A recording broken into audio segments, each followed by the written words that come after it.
Bongkar siapa yang bayar pengacara Baradae, kini Irjen Verdi Sambo diamankan ke Makobrimob. Perlahan terkuak siapa pelaku pembunuhan Brigadir J yang sebenarnya. Terkuak Irjen Verdi Sambo dinyatakan melakukan pelanggaran prosedur terkait penanganan kasus penembakan di rumah dinasnya yang menewaskan Brigadir J. Irjen Verdi Sambo akhirnya diamankan ke Makobrimob. Sementara Andreas Nahot Silitonga dan tim selaku pengacara tersangka kasus pembunuhan Brigadir Nofriansyah Yosua Huta Barat alias Brigadir J, Baradae mengundurkan diri. Ketua Indonesia Police Watch atau IPW Sugeng Teguh Santoso mengatakan perlu didalami juga apakah pengacara yang mundur tersebut dibiayai Baradae sendiri atau pihak lain. Perlu juga didalami pihak pengacara yang mundur ini, apakah dibiayai oleh Barada Eliezer sendiri atau ada pihak lain yang membiayai jasa hukumnya.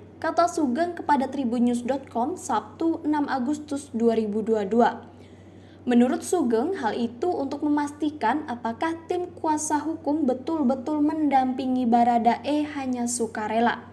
Diberitakan sebelumnya Andreas Nahot Silitonga dan tim selaku pengacara tersangka kasus pembunuhan Brigadir Nofriansyah Yosua Huta Barat alias Brigadir J, Baradae mengundurkan diri. Andreas CS mengundurkan diri dari tim kuasa hukum Baradae setelah mendatangi Bareskrim Polri Jakarta pada Sabtu 6 Agustus 2022 siang. Kami sebagai dahulu tim penasehat hukum Richard Eliezer Pudihang Lumiu yang dikenal Baradae pada hari ini datang ke Bareskrim untuk menyampaikan pengunduran diri kami sebagai penasehat hukum Baradae, kata Andreas kepada wartawan di Bareskrim Polri Jakarta Sabtu 6 Agustus 2022.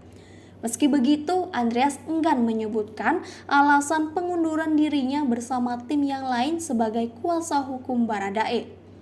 Andreas hanya menyebutkan secara resmi pengunduran diri sebagai tim kuasa hukum sudah diajukan ke Bareskrim Polri Komjen Pol Agus Andrianto.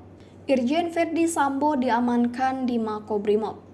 Selain itu, Irjen Verdi Sambo dinyatakan melakukan pelanggaran prosedur terkait penanganan kasus penembakan di rumah dinasnya yang menewaskan Brigadir J. Kadif Humas Polri Irjen Dedi Prasetyo dalam konferensi pers pada Sabtu 6 Agustus 2022 malam mengatakan hasil pemeriksaan Inspektorat Khusus atau Irsus, Irjen Verdi Sambo dinyatakan tidak bersikap profesional. Hasilnya Irjen FS atau Verdi Sambo melakukan pelanggaran terkait masalah ketidakprofesionalan di dalam olah TKP. Oleh karenanya pada malam hari ini yang bersangkutan langsung ditempatkan di tempat khusus di Korbrimob Polri.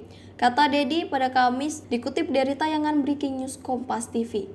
Irjen Dedi Prasetyo membantah kabar yang mengatakan Irjen Verdi Sambo sudah ditetapkan sebagai tersangka dan ditahan.